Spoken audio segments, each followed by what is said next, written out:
Shalom, shalom. Bonjour pour celui qui est à cette heure, ou bonsoir pour certaines personnes, parce que en ce moment, il y a des gens qui ont un décalage, des fuseaux horaires de 8 heures, de 6 heures. Et ça ne fait pas l'heure que nous sommes là où ils sont. Que Dieu vous bénisse. Peut-être que vous allez suivre ce culte en ligne, en différé. Mais toi qui es déjà en ligne, nous te bénissons et nous te disons shalom. Nous te saluons au nom de notre Seigneur Jésus-Christ. Nous commençons notre culte parce que nous sommes les jours du Seigneur. Le dimanche, c'est le jour privilégié, le jour où nous devons toujours donner gloire à Dieu. Le jour où nous devons nous approcher de ce grand Dieu. Parce que l'humain aura continuellement besoin du divin. Parce que l'homme est limité, mais Dieu n'est pas limité. On aura toujours besoin de Dieu dans une circonstance ou une autre. Voilà pourquoi nous sommes comme David ce matin qui a déclaré dans les psaumes 122, « Je suis dans la joie quand on me dit, allons dans la maison de l'Éternel. » Et la maison de l'Éternel n'est pas seulement le temple. Nous avons l'histoire de Jésus, n'est-ce pas? Dans Jean chapitre 4, avec la femme samaritaine, qui lui a dit que non, on doit adorer à Jérusalem.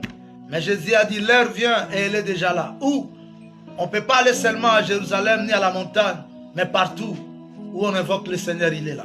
Et nous croyons que ce matin, il est là parce que c'est lui qui a dit, là où 2 ou 3 qui vont s'assembler à mon nom, je suis au milieu d'eux. Et nous croyons que nous sommes ensemble avec toi qui es en ligne, et même toute une famille, vous faites culte avec nous. Que Dieu vous bénisse pour l'intérêt. Parce que vous voulez continuellement être en relation et en contact avec Dieu. Voilà que Dieu nous a gardés toute la semaine. Nous sommes les yeux fermés avec un cantique. On va dire merci à Dieu. Parce que c'est lui qui est le gardien de nos vies, de nos âmes. Commence à dire merci à Dieu. Et peut-être que tu connais les cantiques que les chantres vont nous amener dans la présence du Seigneur. Mais nous autres, on est en train de prier, de dire merci Seigneur pour la protection. Merci pour l'occasion. Merci pour le mois d'août qui vient de commencer. Merci pour juillet qui a pris fin. Merci pour ta faveur, ta grâce. Merci pour ta présence au milieu de nous. Est-ce que tu ne peux pas prier mon frère, ma soeur? Alléluia.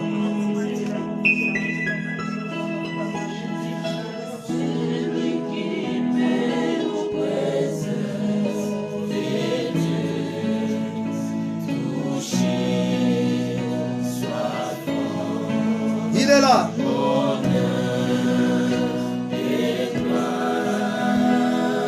Merci mon Dieu pour la grâce. Le fait qu'on soit vivant, c'est grâce à toi, Seigneur.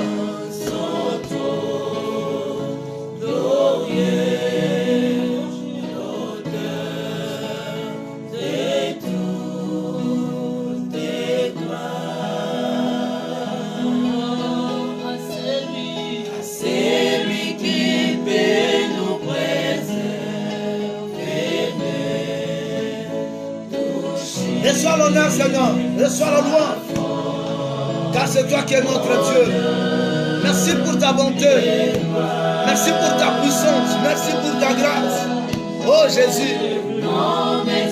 Merci pour ton amour immense. Tu as abandonné la gloire d'en haut. Tu es venu dans ce monde pour prendre la condition de l'homme à cause de moi. Je te dis merci pour la protection. Merci pour la grâce. Merci pour la bénédiction. Alléluia.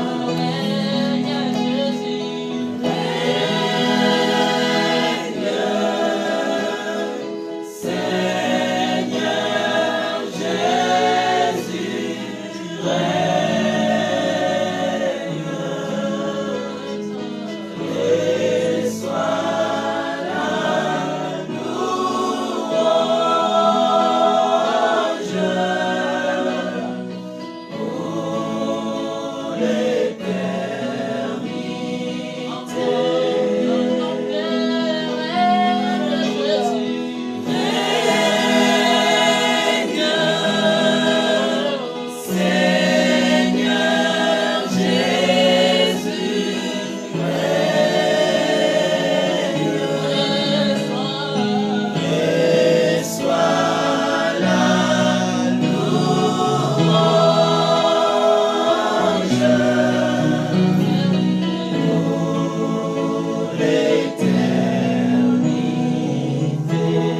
Oui, prie encore que Jésus règne dans ton cœur. Parce que Jésus nous a montré comment prier. Il a dit, quand vous priez, il faut dire, notre Père qui est dans le cieux, que ton nom soit sanctifié, que ton règne vienne.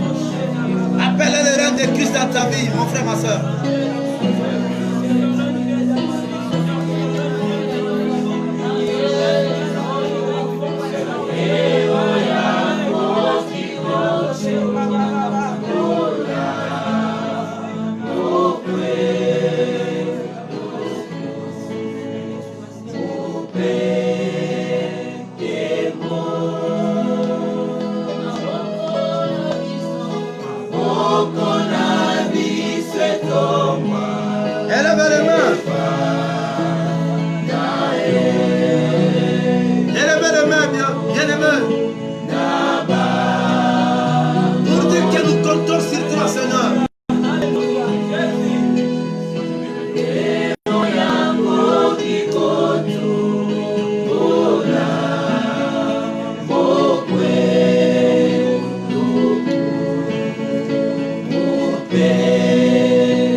Demande l'onction de Dieu, la puissance de Dieu. Parce que tu vas commencer une nouvelle semaine. Que tu l'abordes avec force. Que le Saint-Esprit te touche. Que le Saint-Esprit renouvelle sa force en toi. Que le Saint-Esprit te communique la joie. Oui, priez mon frère, priez ma soeur.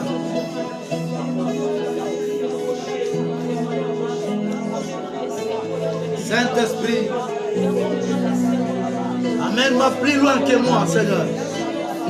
Que ton esprit qui sonde le cœur et éprouve les reins puisse toucher chacun de nous. Que ce matin, le Saint-Esprit touche. Touche. Alléluia. Car tu es Dieu, you are Yahweh. Que tu sois béni ce matin. Alléluia.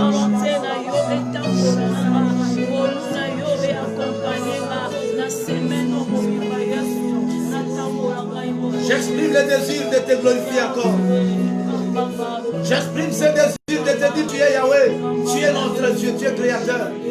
C'est mon cœur déclare à toi que tu es mon créateur.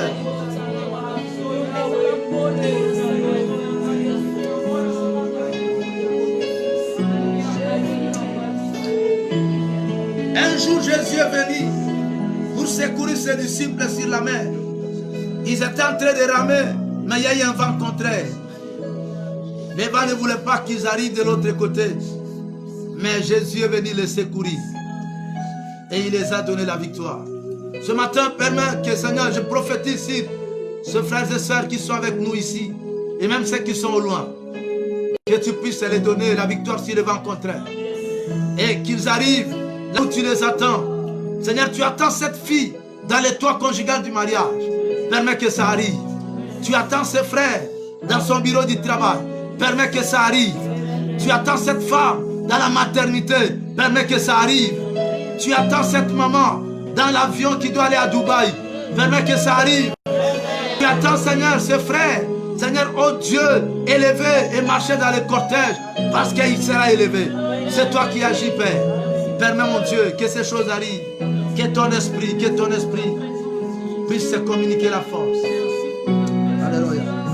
Je vais exprimer mon désir, celui de t'adorer avant d'écouter ta parole.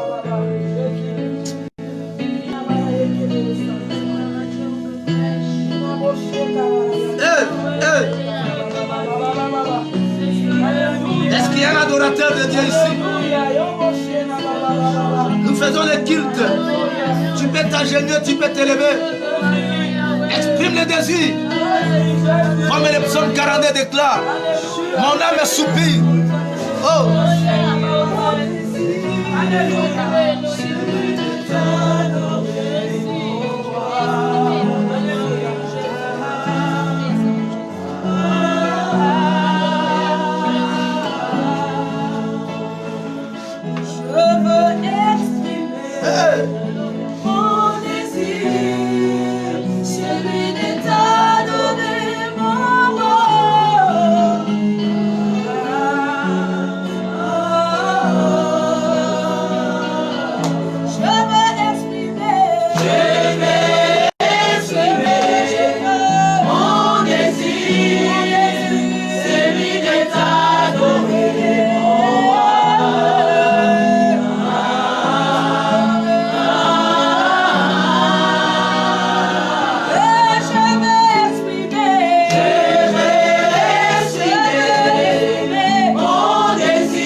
Merci pour ta grâce. Merci pour ta présence, ta puissance. Merci pour l'exaucement. Merci parce que tu as écouté notre adoration et tu nous as acceptés dans ta présence. Que ce moment soit béni. Nous voulons écouter ta parole. Que cette parole descende avec force et puissance. Merci pour ton amour. Au nom de Jésus, nous prions ainsi, Père. Amen. Que Dieu soit loué.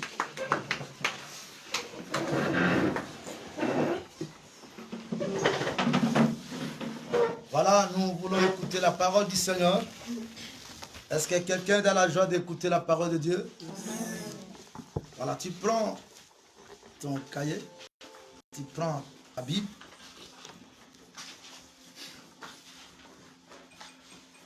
On peut nous lire Jacques chapitre 1er, l'épître de Jacques, chapitre 1er, verset 1 jusqu'au verset 4e. Et vous sautez, vous prenez 12 à 15.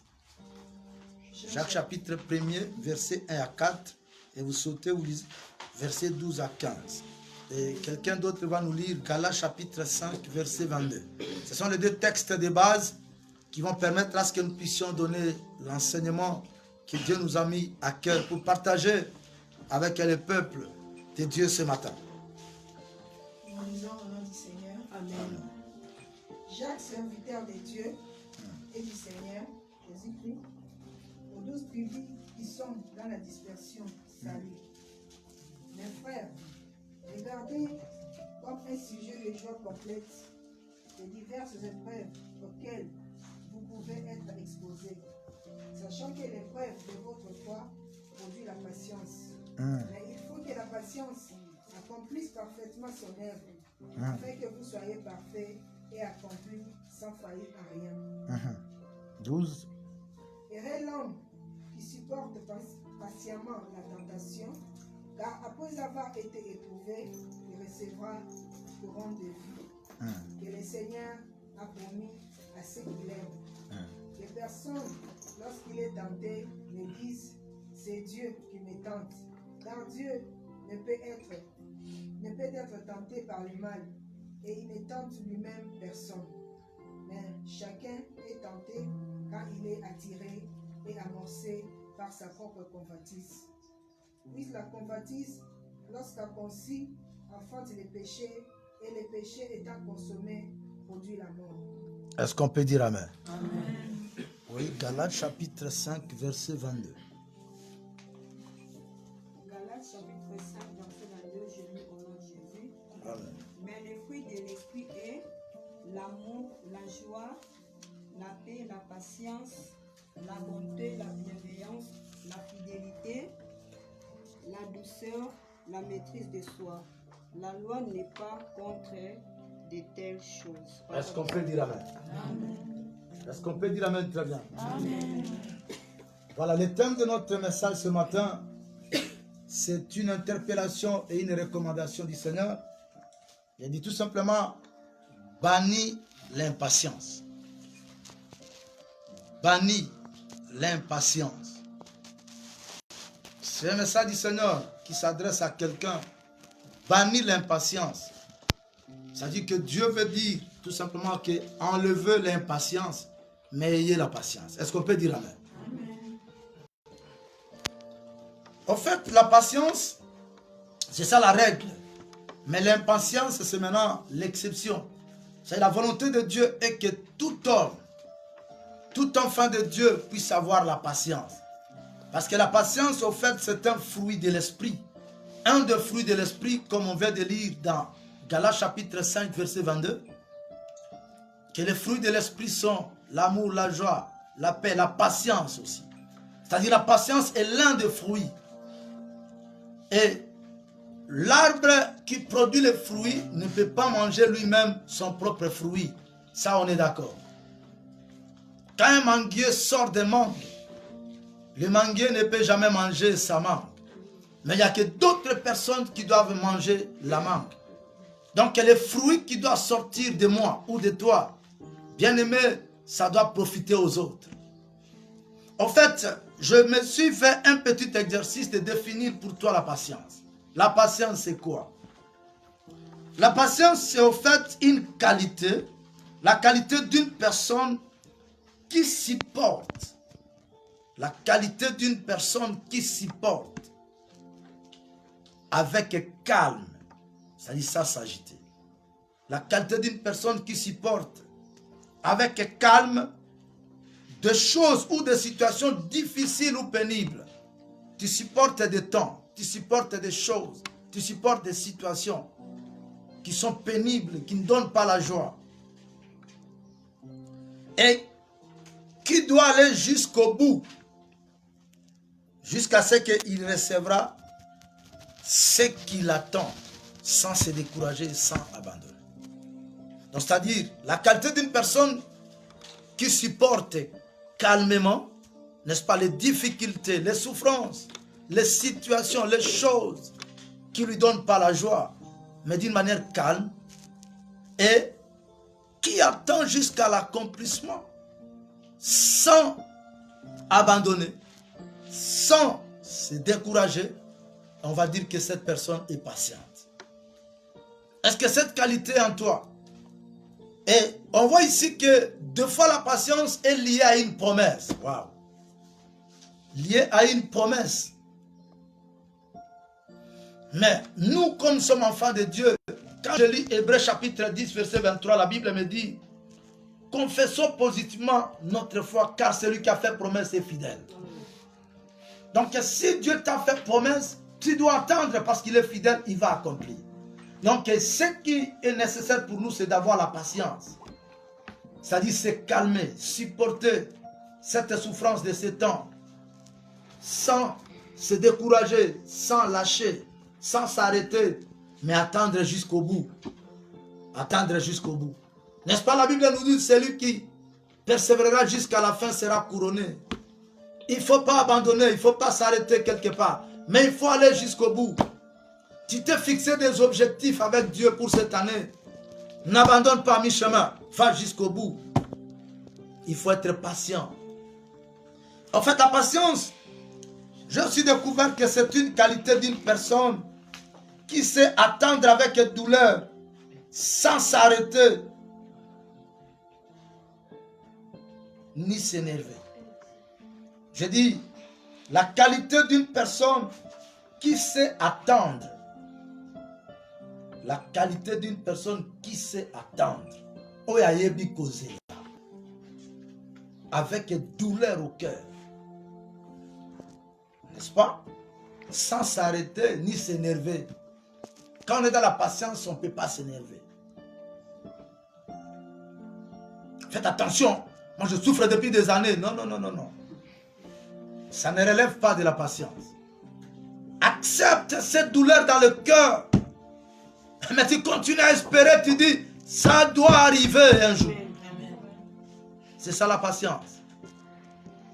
Celui qui accepte avec douleur, mais qui ne s'arrête pas.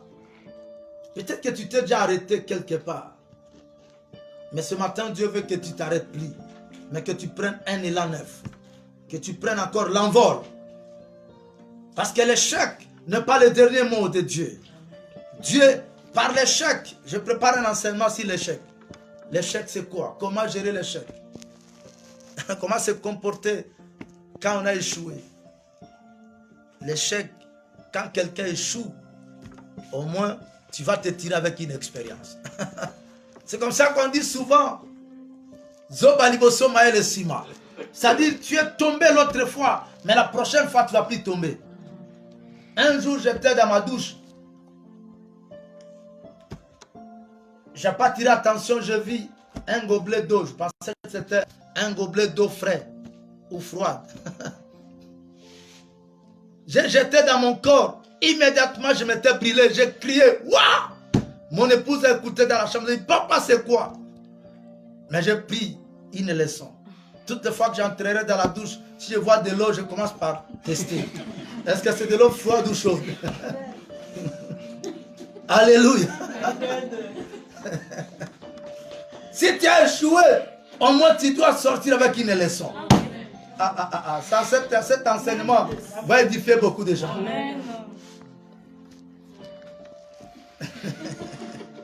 Oh mon Dieu. La patience. Il y a une expression française qui déclare prendre son mal en patience. Peut-être que tu as déjà entendu parler de ça. Il faut prendre son mal en patience. En bon français, il faut dire, c'est-à-dire, cela signifie tout simplement que s'efforcer de supporter la situation sans se plaindre. Prendre son mal en patience, c'est-à-dire s'efforcer. Parce que c'est pas facile, hein? S'efforcer, il faut s'efforcer, n'est-ce pas, de supporter ces problèmes-là, sans se plaindre. Il y a un garçon qui est venu pour t'épouser, mais qui part. Mais tu ne peux pas te plaindre, parce que ce n'est pas la fin du monde. Non. Tu vas supporter cette chaleur. Nous autres, on en a eu pour notre compte. Une fille qui te refuse, ça fait mal. Une déception, ça fait mal. Tu risques de commencer à parler de n'importe quoi. Là, tu n'as pas de patience. Mais si tu es dans la patience, écoute, tu vas supporter sans se plaindre. Amen. Il y a d'autres personnes qui ne sauront même pas. Le jour que tu parleras, on dit, hé, yo zalakanamote mali bende. Amen. Tu n'as pas le cœur des hommes, mais tu as un cœur de fer. Écoutez, la patience.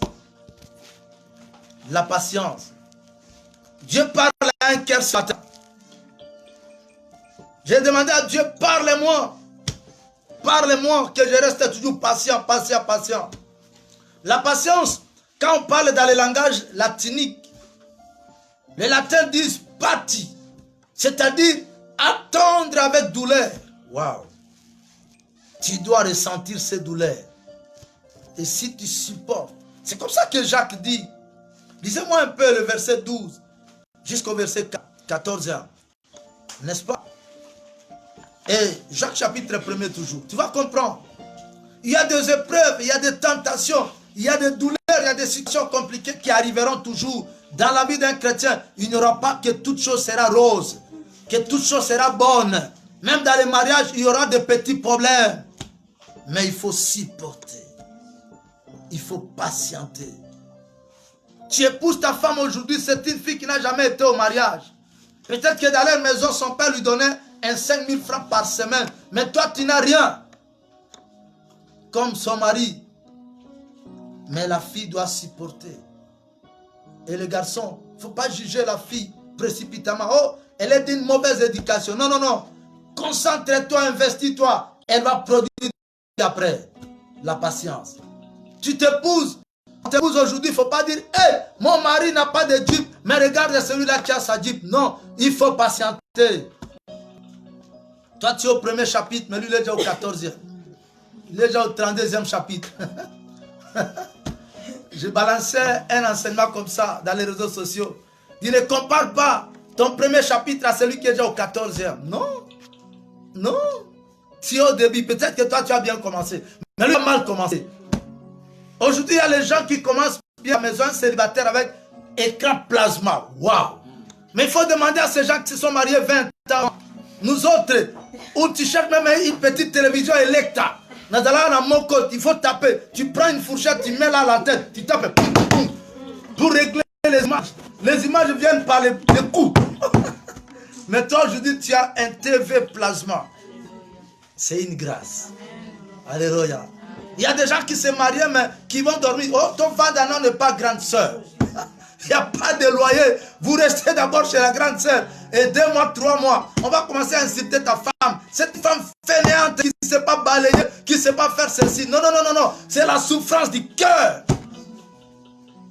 La souffrance du cœur. Est-ce qu'on peut nous lire ça? Oui. Jacques chapitre 1er, 12 à 14.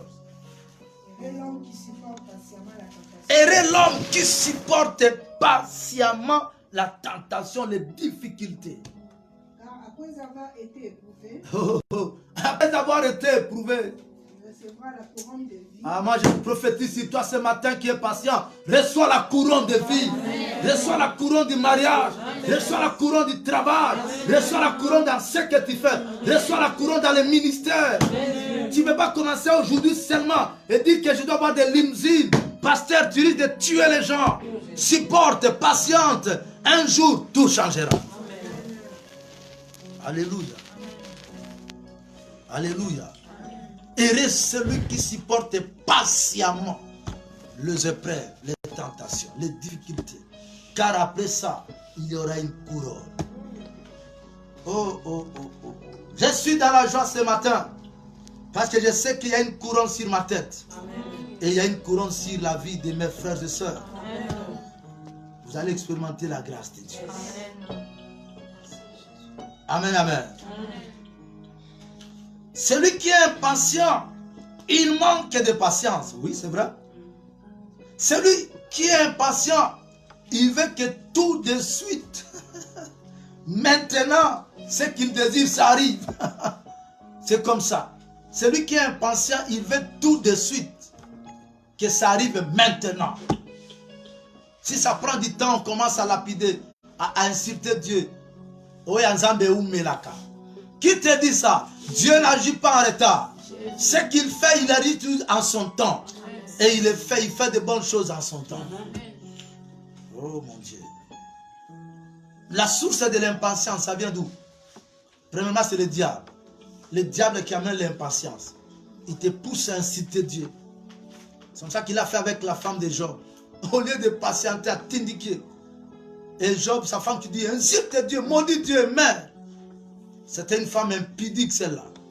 Une mauvaise femme. Elle voulait que Job meure. Parce qu'on insulte Dieu, on doit mourir. Que Job meure pour qu'elle puisse avoir d'autres hommes. La source de l'impatience, c'est d'abord le diable. Et deuxième source, c'est la source de l'influence des autres. Tu étais bien, ma fille. Mais comme tu t'es fait ami de cette sœur-là, elle commence à te pousser, à bomber ton cœur, à te bourrer de paroles, de propositions. Et maintenant, tu n'es plus patiente. Tu commences à être pressé dans la vie. Tu risques de te retrouver dans le boulevard pour faire la prostitution. Parce que tu as écouté. Les psaumes 1 n'ont pas tort. Psaume 1er dit, heureux celui qui ne s'assied pas parmi les moqueurs. N'est-ce pas? Et qui n'écoute pas les mauvais conseils. Tire-toi de là, ma fille. Tire-toi de là, mon fils qui m'écoute. Tire-toi de là, des mauvais conseils des gens. De l'influence des autres. On te connaît une fille sage, polie. Mais voilà comment tu commences à devenir impoli. On te connaît un garçon qui priait. Je dis bien qu'il priait. Voilà, aujourd'hui, tu ne veux plus prier. Parce qu'on t'a dit, on doit monter dans des bars à hauteur. On doit aller là-bas et exhiber des danses. Tu n'es pas pour ces choses, mon frère. Toi, tu es pour Dieu. Amen. Tu es pour Dieu. Les autres nous influencent dans le mal. Je vais nous donner quelques conséquences et quelques exemples parce qu'on va arrêter. Je prends Abraham et Sarah. C'est bizarre. Genèse chapitre 16, 1 à 6. On ne va pas lire. Mais je connais l'histoire. Abraham, Dieu l'a promis. Je disais Genèse chapitre 16, 1 à 6. Abraham, Dieu l'a promis. Où? Il a dit que toi tu seras père de multitudes. Je te bénirai, je maudirai ceux qui te maudiront, je bénirai ceux qui te béniront. Des grandes promesses, c'était très bien. Ok, ok. Comme disent les anglophones, ok, it's ok, ok, ok. Mais ça a traîné. L'enfant ne vient pas. Sarah se propose maintenant, qui dit à son mari, écoute, je te donne ma servante Agar. Va avec elle, quand elle sera enceinte, immédiatement, cet enfant me reviendra. Au Kossi. Alléluia. Et qu'est-ce qui s'est passé? Quand cette femme d'Agar est devenue enceinte, elle a commencé à dédaigner. Bon, lisez quand même, lisez pour que les gens comprennent. Elle a dédaigné celle qui lui a donné même l'autorisation. Agar n'a jamais été la femme d'Abraham. Genèse chapitre 16. Qui a trouvé? Rapidement. Oui, allez-y. Sarai, femme d'Abraham, ne lui avait point donné d'enfant. Waouh. Elle avait une servante égyptienne nommée Agar. Et Sarai dit à Abraham, voici l'Éternel m'a rendu stérile. Hey, au fond d'une zambe. Viens, je te prie, vers ma servante, peut-être aurais-je par elle des enfants. Abraham écouta la voix de Sarai. Voilà. Alors Sarai, femme d'Abraham, prit Agar, l'Égyptienne, sa servante, et la donna pour femme à Abraham, son mari. Waouh. Après qu'Abraham y habitait des années dans le pays de Canaan, il alla vers Agar et elle devint enceinte. Quand elle se vit enceinte, elle regarda sa maîtresse avec mépris. Mépris. Allez-y. Et Sarai dit à Abraham, l'outrage qui me fait retombe sur toi. J'ai mis ma servante dans ton sein, et quand elle a vu qu'elle était enceinte, elle m'a regardé avec mépris. Que l'Éternel soit juge entre moi et toi. Abraham répondit à Sarai, voici ta servante est en ton pouvoir. Agis à son égard comme tu le trouveras. Arrête-toi par là. Voilà que Sarai, au lieu de se focaliser, de s'attacher à la promesse qu'Abraham, son mari, a reçue de Dieu, que tu auras toujours des enfants, elle a vu que c'est trop, c'est trop, c'est trop, c'est trop. J'ai pas d'enfants, j'ai pas d'enfants, j'ai pas d'enfants. Prends seulement ma servante. Et quand elle aura des enfants, ce seront mes enfants. C'est du mensonge ça. Alléluia. Et celle-là, quand elle était tombée grosse, elle dit voilà, c'est moi qui suis maintenant reine ici. Toi, tu ne vaux rien dans cette maison, on doit te chasser parce que tu ne vaux rien ici, tu n'as pas d'enfant. Écoutez bien aimé, ça fait mal.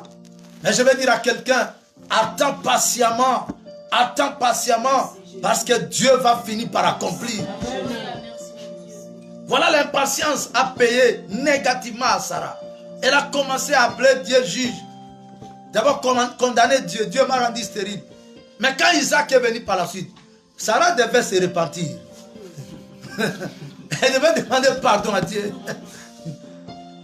Il y a des gens comme ça qui accusent Dieu. Dieu m'a déçu. Ah! Surtout quand tu es seul dans la douche, avec de l'eau, tu pleures pour que quand tu vas sortir, on ne va pas te plaire. Il n'y a pas de traces. Jamais, Dieu, pourquoi Dieu, tu m'as fait ça? Patiente, ma fille. Patiente, mon fils. Dieu ne t'a pas abandonné. C'est pour ça qu'on a chanté, j'ai le désir. Celui de te dire que tu es mon roi. Tu ne m'as pas oublié, tu m'aimes encore. Tu ne m'as pas délaissé, tu m'aimes encore. Est-ce que quelqu'un peut dire, Jésus, tu m'aimes encore? Au plus fort que cela, Jésus, tu m'aimes encore. Je crois en toi.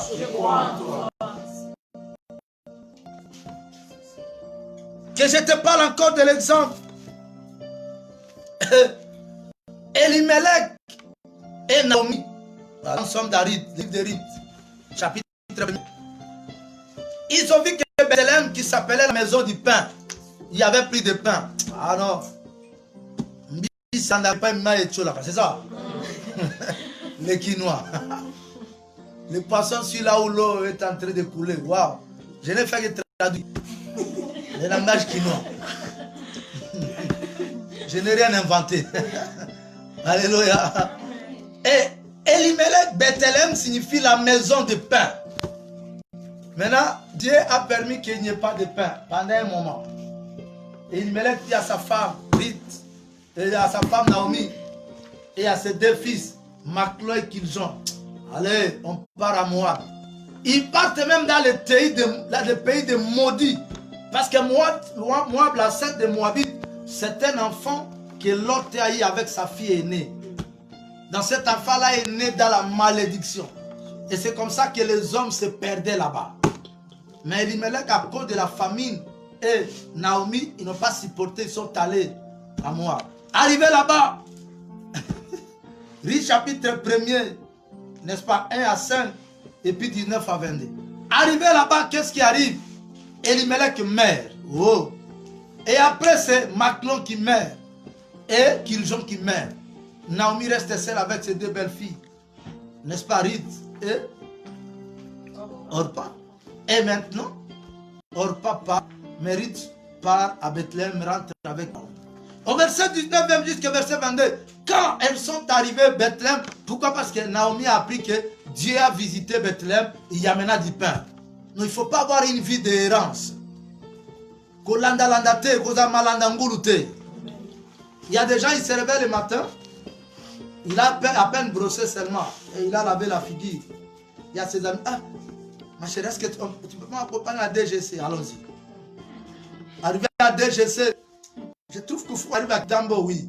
Tu vas te retrouver à Kingasani sans se laver. Tu n'as même pas le programme de Kingasani, mais tu y arrives quand même. Non, il faut être posé. Voilà que Naomi a appris. Non, Bethléem même elle a visité. Elle est rentrée avec sa fille, sa belle-fille Ruth. Et quand on l'a appelée Naomi, elle dit non, ne m'appelez pas Naomi qui signifie la joie. Appelez-moi Mara. Ça veut dire amertume. Parce que Dieu a tué mon mari. Oh, est-ce que c'est Dieu qui l'a tué? Dieu a tué mes enfants, m'appelait Kidjo. Est-ce que c'est Dieu qui les a tués? Non. Oh, Dieu a affligé mon cœur. Depuis quand? C'est la malédiction de Moab qui a avalé ton mari et qui a avalé tes enfants. Pas Dieu. Insensé. Charge de langage. Alléluia.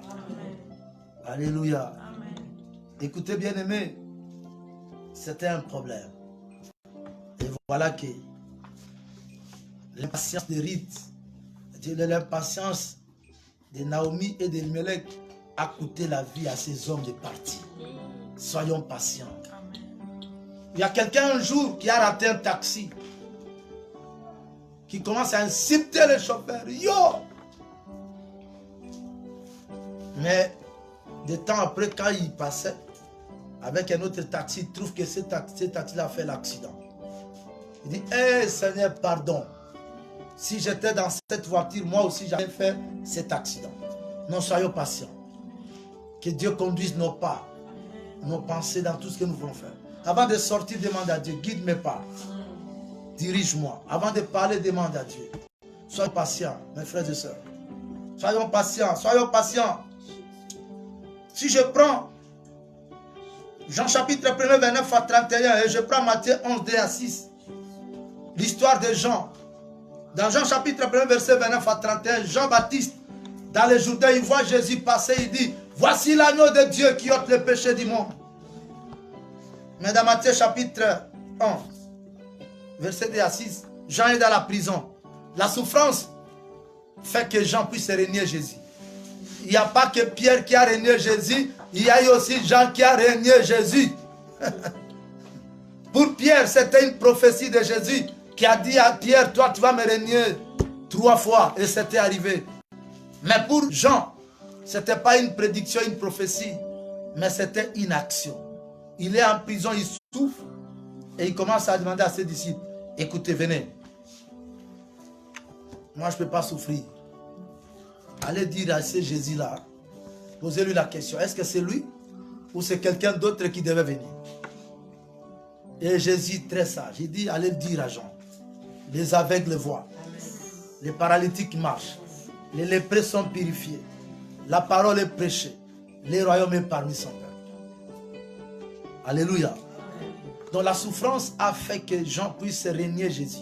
Il a oublié que c'est lui qui dormait dans la poitrine de Christ. Il a oublié qu'un jour Jésus a multiplié le pain et il a mangé. Oh.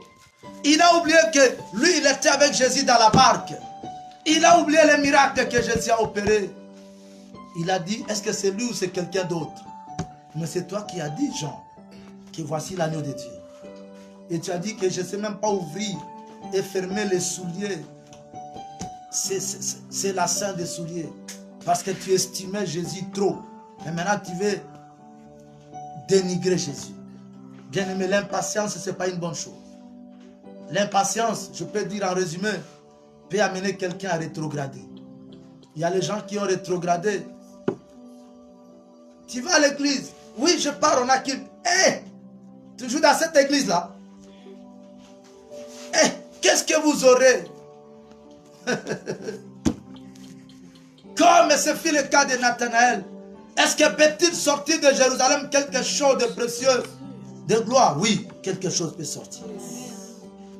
Toi, fidèle d'Ebenezer, des choses sont là. Ebenezer, c'est comme une mine où les gens peuvent venir et prendre des richesses spirituelles, matérielles, physiques, tout ce que tu as besoin. Dieu a parlé, mais il ne s'est pas arrêté, il continue à parler. Il nous a dit qu'on vivra une année de résultats favorables. Et voilà que dans mon agenda ici, il y a déjà au même mois des mariages qui se bousculent malgré le confinement. Et il y a d'autres qui vont aussi se bousculer bientôt. Il y a des gens qui construisent des maisons. Écoutez, quand Dieu promet, accroche-toi. N'abandonne pas. Tu dois avoir la patience. L'impatience amène la rétrogradation. La femme de Lot a manqué la patience. Elle a regardé derrière, elle est devenue la statue de sel. Non, la femme de Job a manqué la patience. Elle a poussé Job à pécher. Mais après cette histoire-là, on a pu parler de cette femme-là. Bien aimé, l'impatience amène ce qu'on appelle la rétrogradation. Ozongasima. Tu vas aller au monde. L'impatience amène la méchanceté. L'impatience amène l'incrédulité. L'impatience amène les châtiments. L'impatience amène beaucoup de choses. Que Dieu bénisse et qui t'accorde la patience. Parce que je sais que si ce n'est pas aujourd'hui, demain, tu auras. Jésus nous a édifiés dans Matthieu chapitre 6, à partir du verset 31. Il a bien dit, à chaque jour suffit sa peine. Ce qui est passé est passé. Vois ce qui va arriver. Que Dieu bénisse sa parole.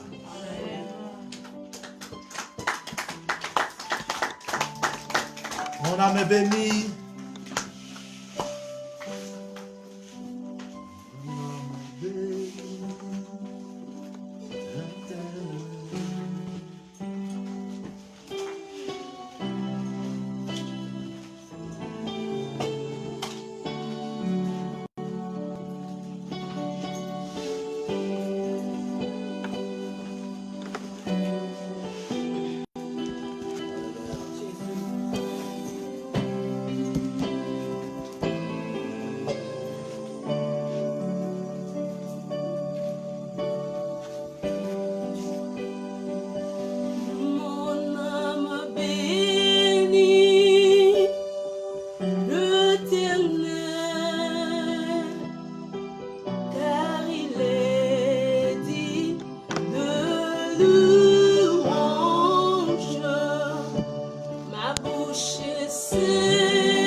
Commence à prier. Demande à Dieu de te donner la patience.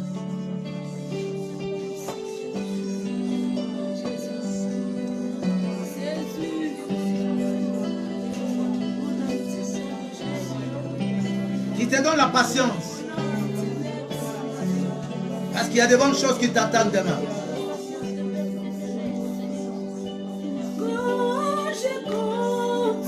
Le ciel,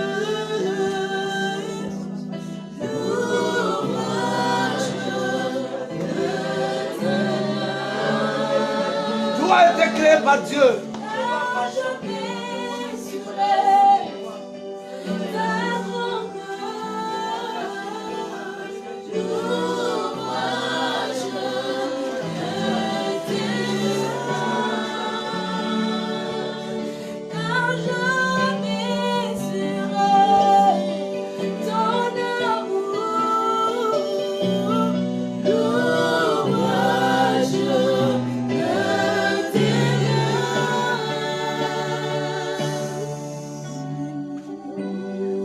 Seigneur, merci pour ton amour et ta grâce. Je prie pour tout le monde qui suit ces messages ou qui l'écoute et qui va l'écouter en différé. Que tu nous donnes la patience, Seigneur. Car en marchant avec toi, tu as de bonnes choses que tu nous réserves. Quelles que soient les situations qui peuvent arriver devant nous, Seigneur, ça se présente devant nous. Nous croyons à toi, le Dieu capable. Merci parce que tu vas nous donner la capacité de surmonter les épreuves. Car avec toi, nous ferons des exploits. Et tu écraseras nos ennemis. Bénis mes frères et sœurs. Bénis mes filles et mes fils. Que tout le monde qui est là soit béni. Et que tout le monde qui suit ces messages soit béni.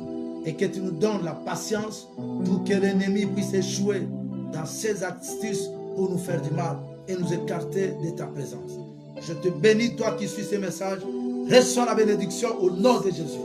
Reçois la gloire au nom de Jésus. Reçois l'accomplissement des promesses de Dieu au nom de Jésus. Reçois la délivrance au nom de Jésus-Christ. Reçois la paix dans ton cœur au nom de Jésus. Reçois la qualité de la patience au nom de Jésus-Christ. Que ces choses soient matérialisées en toi et que les hommes soient étonnés de ton attitude actuelle. Reçois la paix, les miracles et la victoire au nom de Jésus.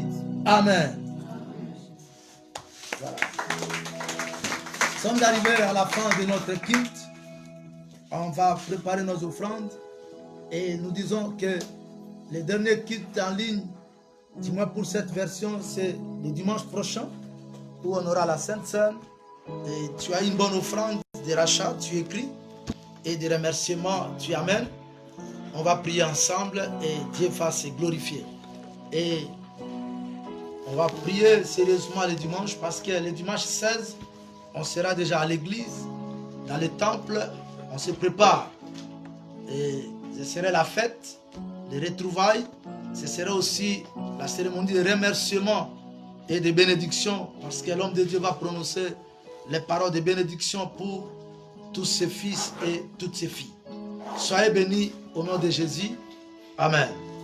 Et ceux qui nous suivent en ligne, Dieu nous fera grâce avec des bonnes caméras pour que même les cultes en ligne, ça se fasse. Sur YouTube, tu commenceras à suivre ça chaque dimanche.